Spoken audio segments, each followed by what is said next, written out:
Hello everyone and welcome back to the Cyclocross Social podcast. I hope everybody is doing well. We are going to be discussing the 7th and 8th round of the USCX series, which took place in Falmouth, Massachusetts. It was the end of the USCX series, and with me here to discuss that is Issam. Thank you again for being here, Issam. Yes, thank you for having me again. Some pretty busy days for us with the double weekend, which we had now, the USCX series, Koppenberg, then EC preview. In this episode, we'll also take a bit of a look ahead at the Pan American Championships, but it is very difficult because we do not have a start list at the moment. But let's start with the 7th day of racing in the USCX series, the first day in Falmouth, Massachusetts.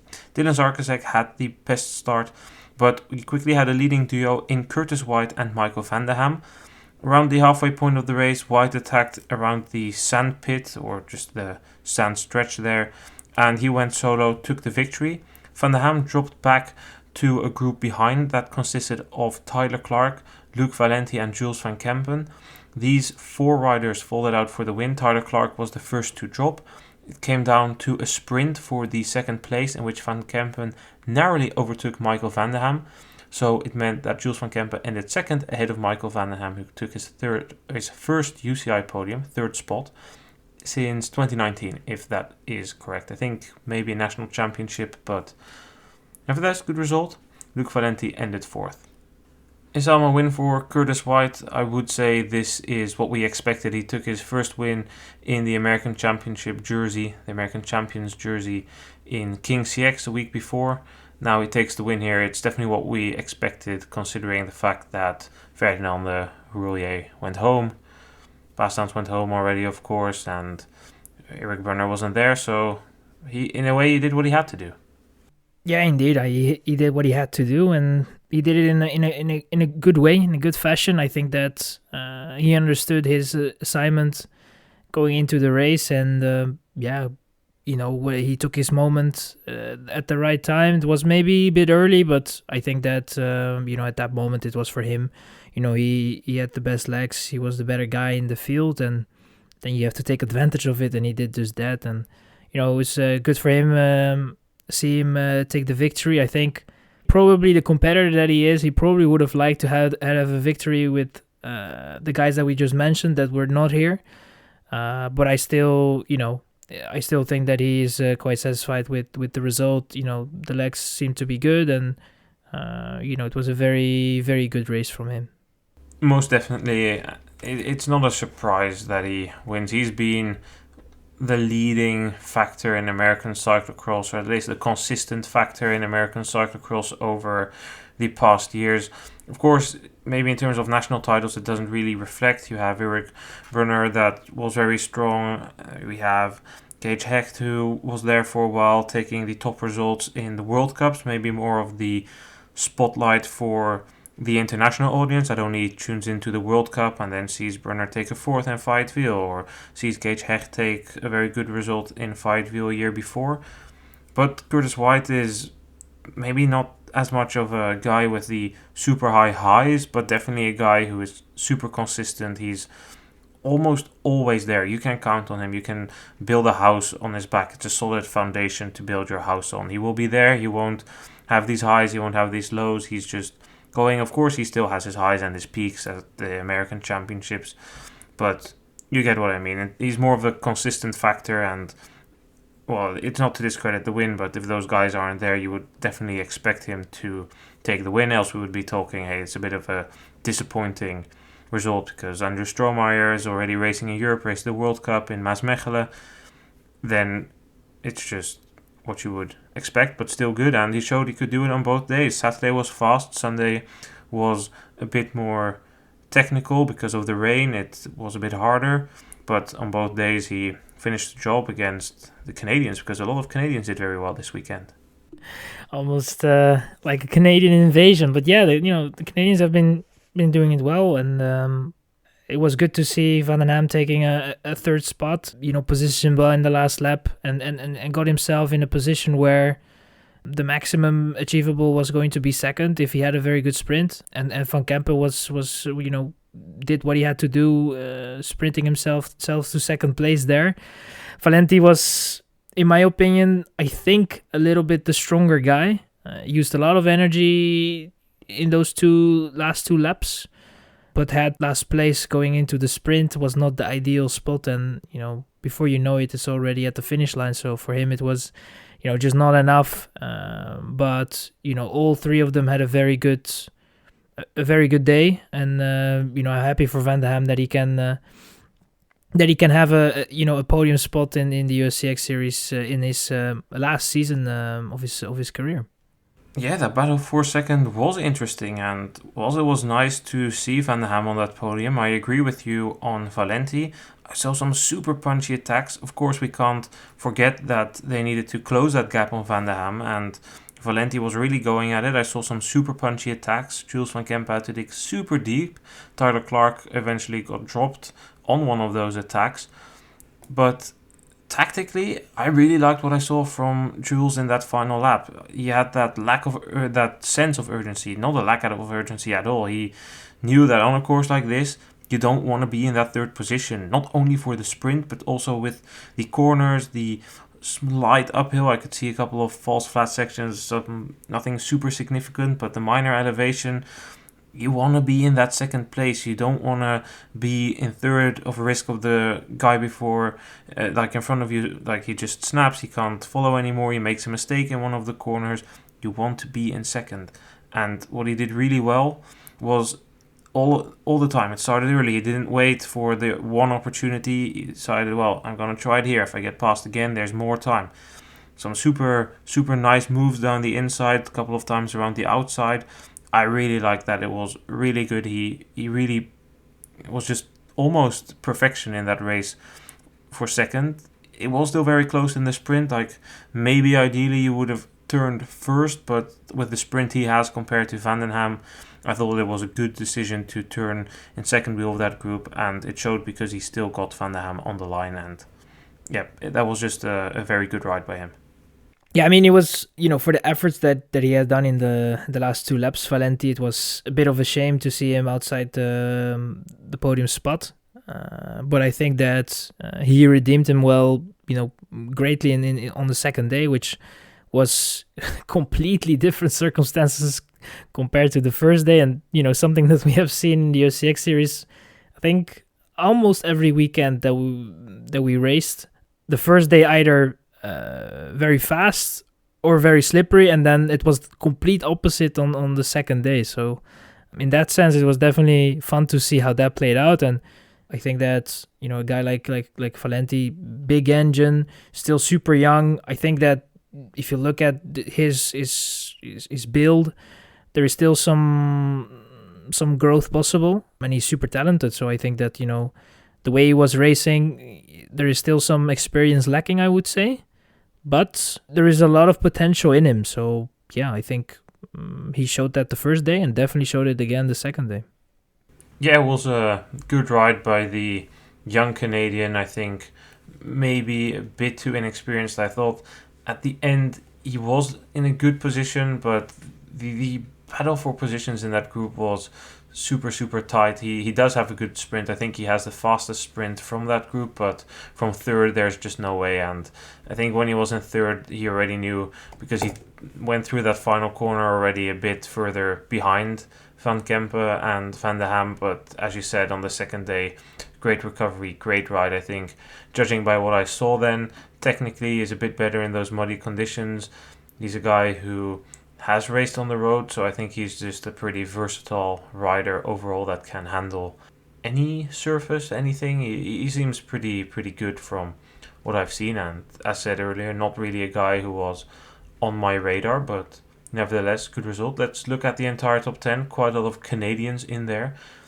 Curtis White ahead of Jules van Kempen, American 1-2, but then we get to the Canadians. Van der Ham in third, ahead of Valenti. Then Tyler Clark in fifth, ahead of Cody Scott. Caleb Swartz was seventh. Another Canadian in eighth, Mika Komiak. Then Dylan Zakrasjek was ninth, and Ethan Del Grosso ended 10th. I would like to pick out Caleb Swartz here. He was a rider who was in that podium battle, or in the group for that third place, which later became second place in the first part of the race. Then crashed and couldn't really come back. It's super difficult on this course to come back to a group, isn't it, Issam?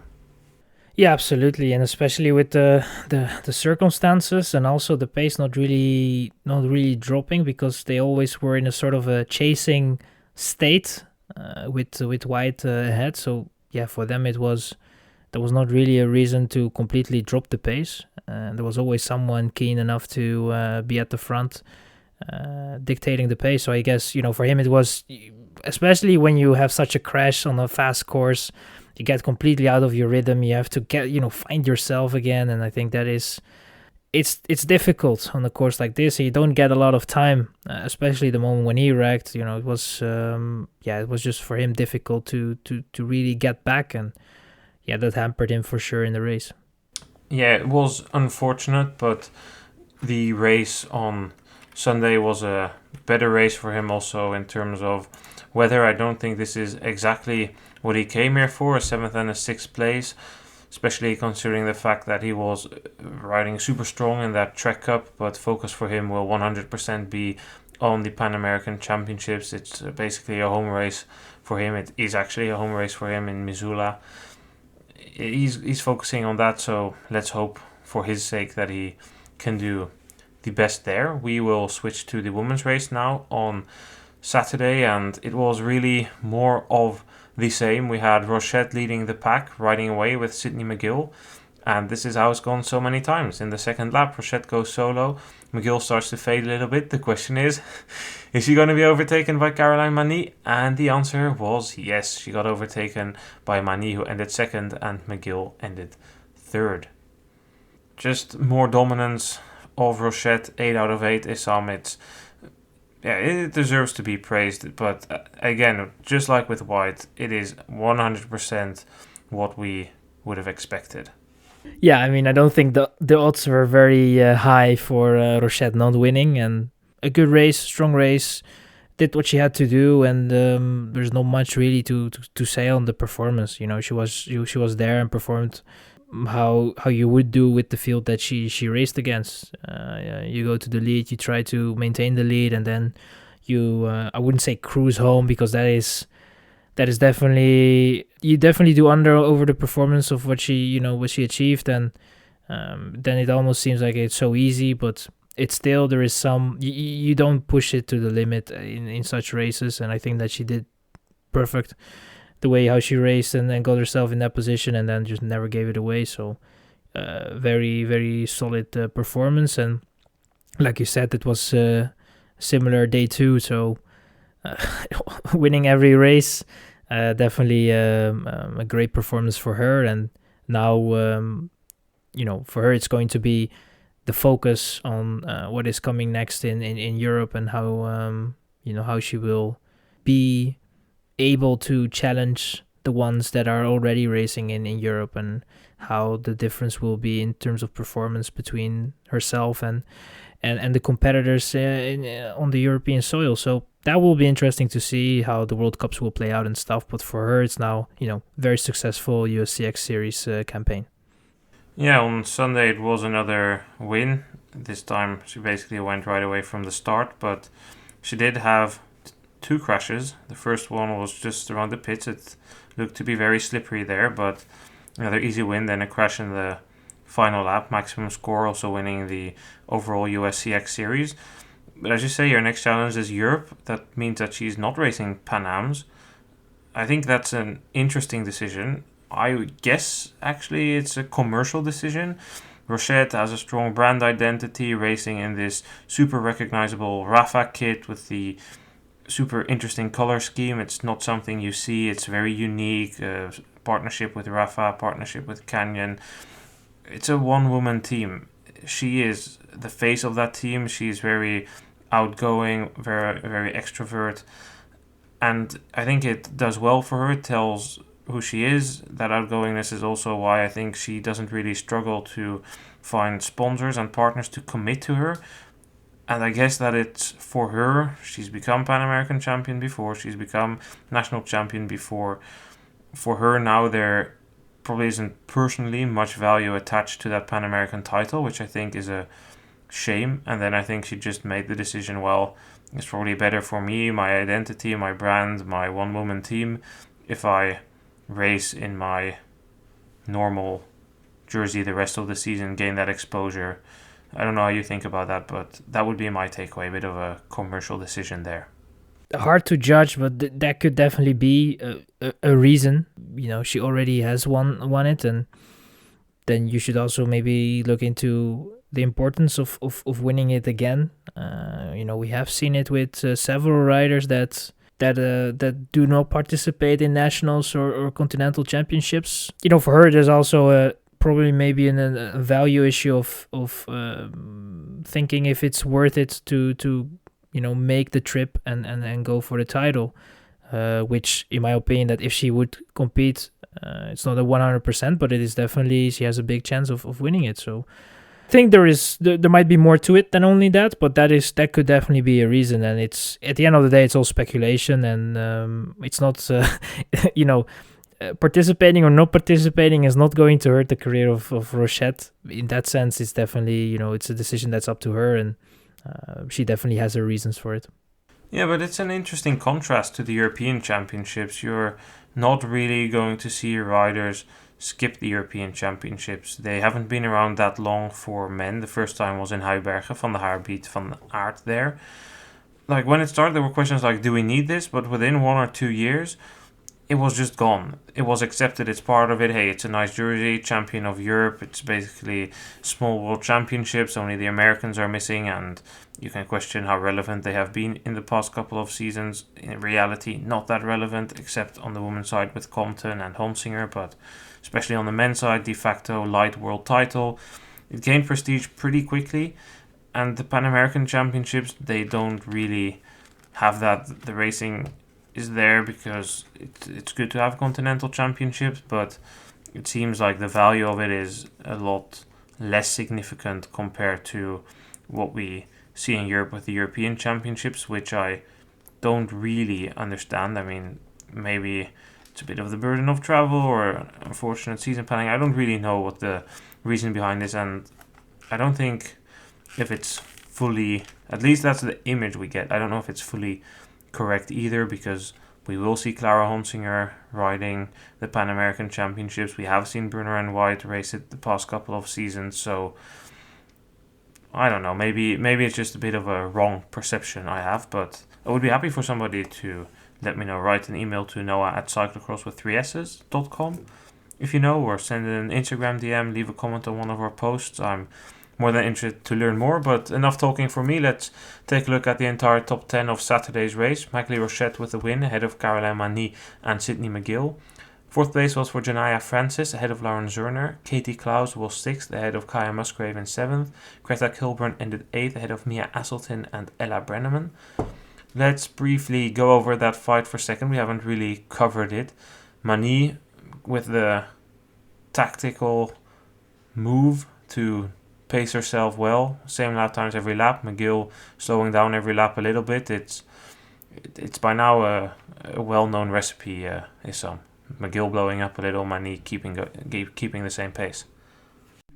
Yeah, to be or not to be, that's the question. I mean, it's I don't even know, to be honest, if Mani is doing it for tactical reasons or just because it's just not really in her anymore to go that fast and try to follow Rochette and McGill, and then in the end McGill that gets dropped then by Rochette and then stay in the wheel. Maybe it's a combination of both, but in the end she kind of knows with the experience that she has what will be enough to be competitive in the last lap. That was again the case on day one. It was just enough again, making sure that if it ends up in a last lap battle, then I will be there and I will have something left. And for McGill, it's kind of the opposite. It's like trying to stay as long as possible with Rochette, which wasn't that long this time, but then still, I don't know what it is. In a way, you could maybe say like, okay, you should now try to get an overview of how you would be able to finish the race, and if it's not maybe a smart idea to save maybe a little bit and anticipate the return of Mani to the front. You have to find a balance there, and I think it's a bit difficult because it could also mean the advantage could also be enough to maintain, and then it wasn't possible for Mani to come back, and then you have second place. But it just happens quite a lot, and it's in a way funny that we almost have the exact same scenario in these type of races in the last couple of weeks. So that was fun to see, and kind of brought some spice in the racing, because I think otherwise it would have been kind of a dull race. So yeah, that was a fun situation, and very strong performance in the end by Mani and also by McGill. But yeah, Mani of course getting the second place there. Yeah, I think the tactic of McGill is just try and build as much of an advantage as I can, staying with Rochette. And sometimes Rochette looked a bit more willing to give McGill a free ride for the first half of the race or for a couple of laps, and then it turned out to be enough. So I can understand it, and I don't necessarily think it's a very bad strategy. It's just interesting, as you said, to see the same dynamic play out week after week. I think I've been speaking enough, so I will let you do some more talking, Issam. Janaya Francis, 4th place. There was a bit of a group forming there around the middle point of the race. It's a pretty strong finish to the USCX series of the young Canadian, just a second year U23. Yeah, absolutely. It was a strong race. A name that we haven't seen in the USCX series in the last couple of races. So I think that for her it was you could see that she is probably a little bit more, with the road racing as well, that you could maybe see that a fast course suits her a little bit more. She definitely held her own there, and was a very, very, very good race from her. Strong effort, and was happy to see her hold on to 4th place. It was strong race, and then I think in a race that suited her also. So it was good to see. Yeah, it was a good ride for Francis. She races for the Watersley R&D team on the road. That's reasonably high level of road racing, so not really a surprise to see her do better on the Saturday fast course compared to the Sunday. Sunday she still ended 4th, but she needed to sprint for it against Zerner, and she won that sprint. Unlike what our graphic indicated, there was a bit of a bug on my race result, but it is what it is. Decent results, and since we last spoke about the USCX series in Baltimore, she's been getting some good results. 7th in the Trek Cup, then 17th in Waterloo, 5th and the 4th in King's CX, and now 2 4th places here are definitely results she can take home and be satisfied with. I think the real story of the weekend, though, on the women's side was Katie Klaus. She signed with the Steve Tilford Foundation Racing team. That is the same team as Raylan Nuss and Curtis White race for, although you wouldn't know that because they race in the National and Pan American Champions kit. But yeah, it was a pretty good comeback by her, with a 6th place on the opening day, but then a 3rd place on the second day or so. Yeah, absolutely. We were actually, before the announcement, we were working on the transfers that that were made during the summer, and that are going to be made in January, and even for next summer. And Klaus was one of the riders that we didn't anticipate to make a transfer, and just after we posted on Instagram, it was announced. So yeah, it was a bit of a surprise entry, I guess, but a very, very solid weekend for her, I would say. And the talent is there. If you have the talent, it's basically the hard work that you need to add on, and then you can definitely have good results. And I think for her it was a very, very solid result, really good. And I think that's, with those results you can start very positive on what will be the campaign for her, I would say. So that will be interesting to see how her season will play out, and with the new team, how that will work. And I'm very interested to see how that will play out. It's that I think that's going to be a good season for her. Yeah, the talent is really there. We know that this is a talented rider. A couple of seasons ago, it was 2 seasons ago, that she claimed that top 10 in Besançon when Rochette also ended on the podium. That was great to see. She was racing for the Cannondale World Team then. That team folded at the end of the season. She didn't really have anywhere to go. Raced a bit for Human Powered Health on the road, but she was going to college. Last year, she only raced the National Championships U23 for her collegiate team. She ended second there behind Maddie Munro. Now she has signed with Steve Tilford Foundation, as I said. She replaced Lizzie Gonzalez there. Gonzalez is now racing for her collegiate team. My understanding is that Lizzie Gonzalez has been directed towards the exit of that team, so they could sign Katie Klaus. I don't really know the full extent, or at least with enough confidence to share it here, but a little controversy going on there over that replacement, but I don't think it's something major. But that team is managed by Raylan Nuss, Issam. Nuss had a pretty bad weekend, DNF on Saturday, not a great finish on the Sunday. You are diehard F1 follower, you know a lot about the history there. The rider-manager is something we've seen there in the past. It's something we see in football a bit. We had Vincent Kompany being the trainer and player for Anderlecht. Do you think that there's going to be anything going on here? Like after the finish, we saw Nuss hugging Klaus, of course, with that third place. Of course, she will be happy for the team that they get a good result, but how must it feel for the team manager, kind of the leading woman of the team, to make a signing and immediately get beaten by her? It depends. I would say I think that it depends on how where your mindset is at. I think that if you, for example, if you look at a guy like Kompany from football, the way how he was, his mindset there was a mindset of I am at an age now that I have to accept that the younger guys will beat me. I don't think that Nuss is in that mindset.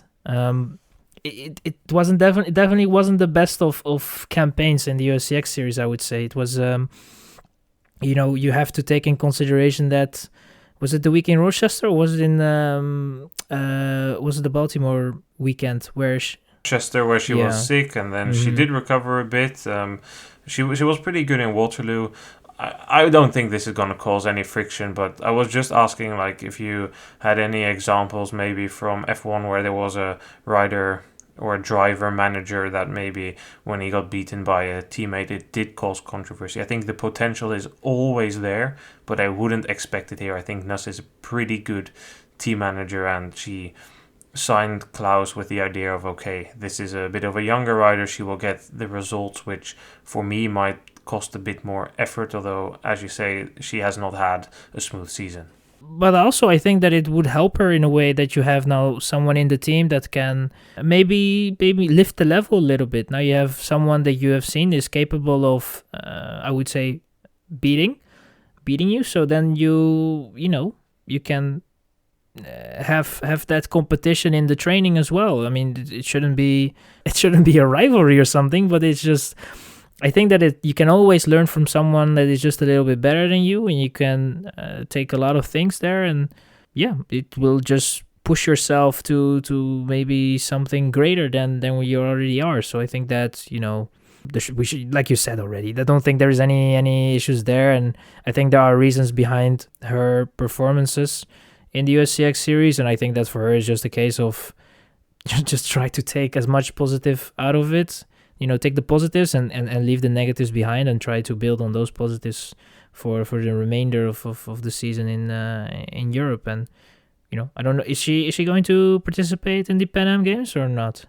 I do think she is, but I am not certain. I mean, there's no start list out. I do think she will race there. I do think she has a shot at the podium, but let's come to that in a bit. Let's first give the listeners the top 10. No, first let's give them a note that Kaya Musgrave put in a strong race on Saturday, ending 7th, then had a mechanical on Sunday, which meant game over. The top 10 in Sunday was Rochette taking the win ahead of McGill and Katie Klaus. Francis ended 4th ahead of Lauren Zerner. 6th place was for Karen Mani, then Raylan Nuss in 7th. Mia Aston ended 8th ahead of Greta Kilburn and Ella Brenneman. From these results, I mean, we've discussed Lauren Zerner a lot already in the previous podcast. It's a level which we now expect her to reach, but it's still worth noting that this is a step up from last season. She's also in a team where we have a rider manager. It seems to be a bit more common. Caroline Mani is the manager of that team, but I don't believe in any friction going on there. That seems like a super happy team, and Mani even joking that she would retire once Zerner is beating her. So I guess that means retirement is inbound, because in that muddy race, Mani was not able to pull off what she did the day before, Zerner ending 5th. Game over, Issam. Yeah, I mean, I wouldn't.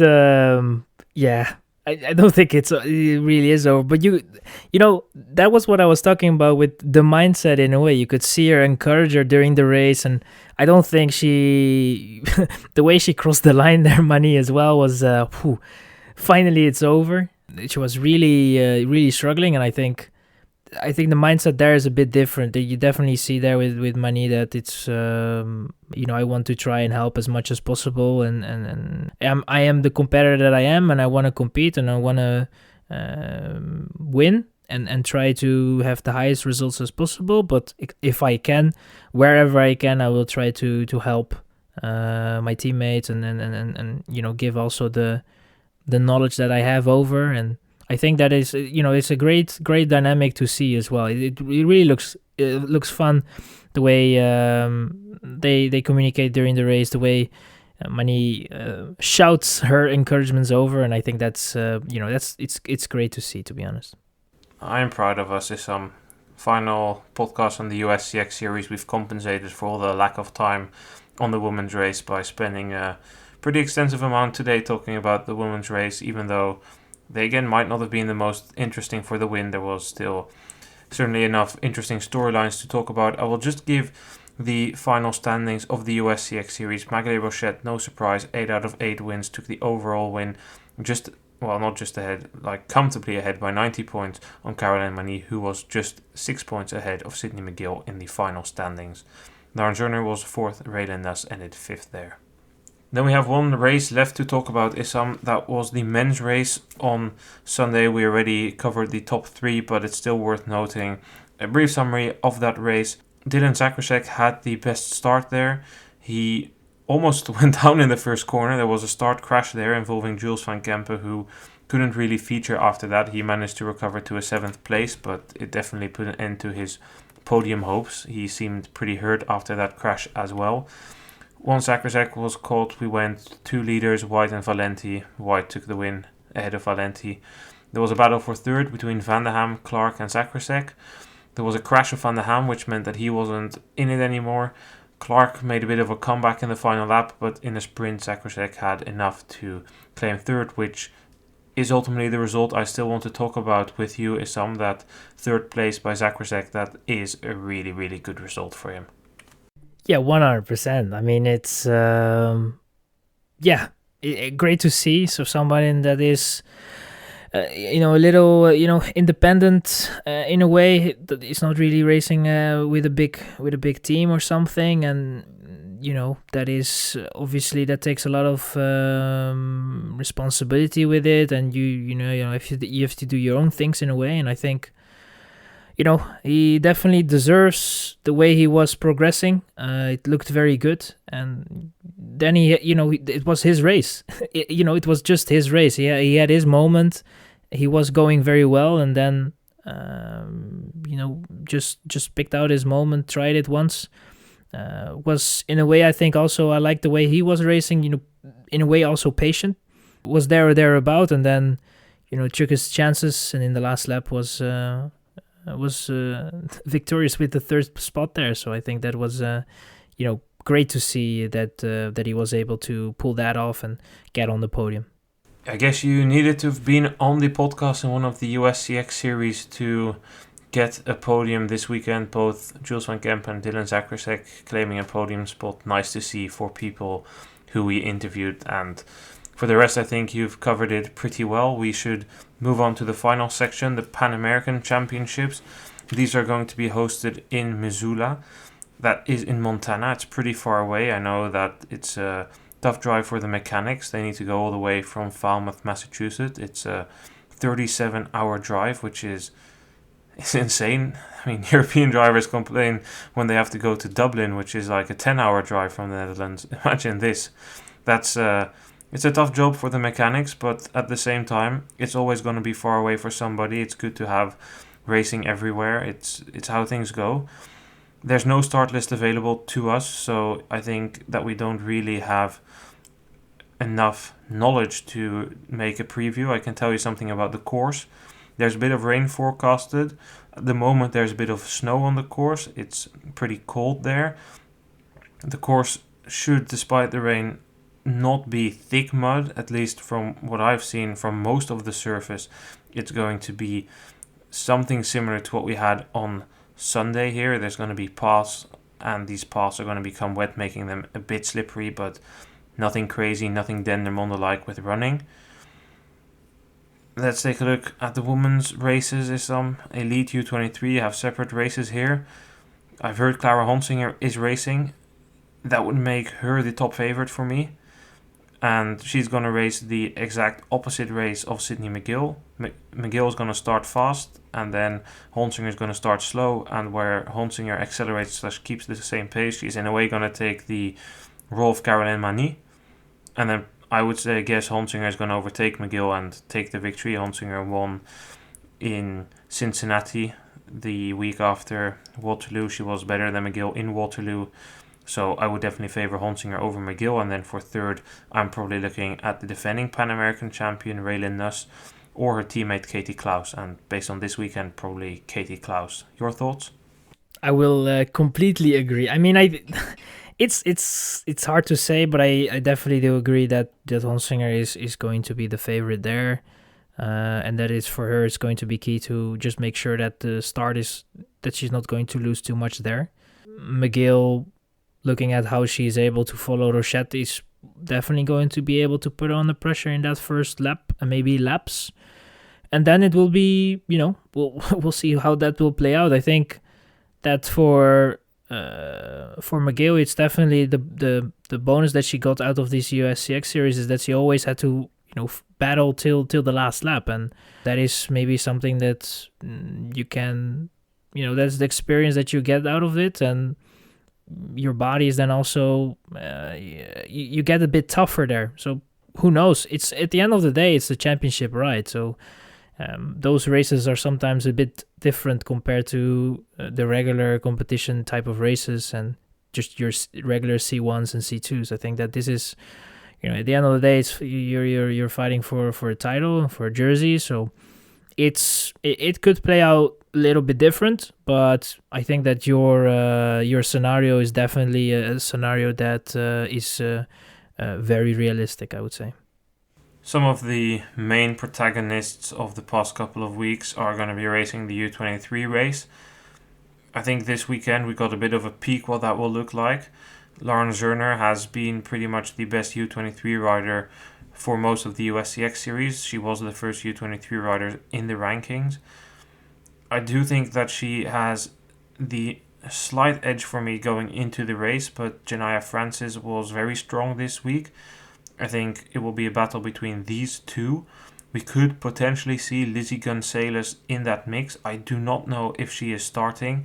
If not, ignore this. If she is, she might feature. I think that her results in Cincinnati were promising, but it will be a question, how does she fare? She should be within a shot, and if not, then Kaya Musgrave would be my pick for third spot, unless Ella Brenneman pulls off a bit of a surprise, but for most of the season, Musgrave has been better than Brenneman. If we look at the men's race, Issam, we should be in for a battle between Curtis White and Eric Berner, shouldn't we?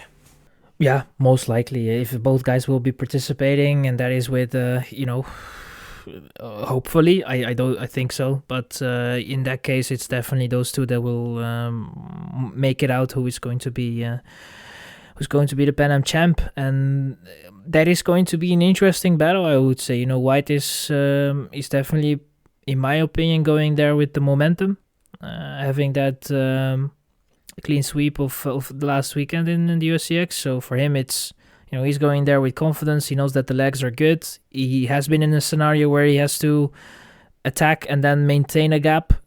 Definitely on day 2 as well with Valenti, never letting that pressure go. And if he would have made there 2 or 3 mistakes, it would have been a different story, and then you had Valenti back in your wheel again. So I think that he's now in a good form, and I would maybe give him the small edge. But I think that that could turn out to be a very good battle. White will definitely be hoping for some muddier conditions. That rain forecasted should do well for him. There's always a lot of pre-riding. There is racing the day before. There are amateur races. That course could be pretty torn up. I don't think, as said, that it will be thick mud, but maybe I'm surprised. I mean, they do go over a baseball field. I don't really know what that will do in terms of surface, but White definitely, even without the thick mud and the slipperier conditions, has a better technique than Eric Berner to rely on. For third place, hard to tell who's going to be taking the start. Scott Vanson, Caleb Swartz, Lance Hyde, some names that I am looking out for. Strohmeyer is not racing. He is already in Europe. He would probably race a U23 race anyway. In that U23 race now, Jules van Kempen should be the favorite, but he will have a lot of opposition. It's hard to tell who's going to take the start, but a couple of names to keep in your mind: Luke Valenti, Jack Spranger, Dylan Zakrasjek, and Marcus Shelton. These riders have all featured a couple of times this season, but again, too hard to really make any predictions. But if we find out more, we will include a short segment on this in our European Championships preview. Well then, Issam, I think we have covered everything. It's still a pretty extensive podcast, but some interesting storylines as said. Thank you for being here. Thank you for covering the USCX series. Yeah, thank you for having me, and it was interesting to watch the USCX series and analyze it from this perspective, and it was hell of a lot of fun. So we had great racing, and it was a great series to watch this season. So yeah, thank you for having me. Thanks everyone for listening. I have heard, at least on the GCN broadcast, that there should be some exciting changes coming to the USCX series. I can kind of only imagine that they're gonna add some new races. Maybe a couple of older races make a comeback on the calendar in general, or maybe they swap Renault and Falmouth. These have been there 2 years now and aren't really of the same state as Charm City and Rochester. Maybe we go back to Cincinnati with the King CX. Maybe Indianapolis makes a step up. I don't know, I'm just speculating, but could be something interesting. Thanks everyone for listening. Noah and Issam out for Cyclocross Social Podcast USCX series.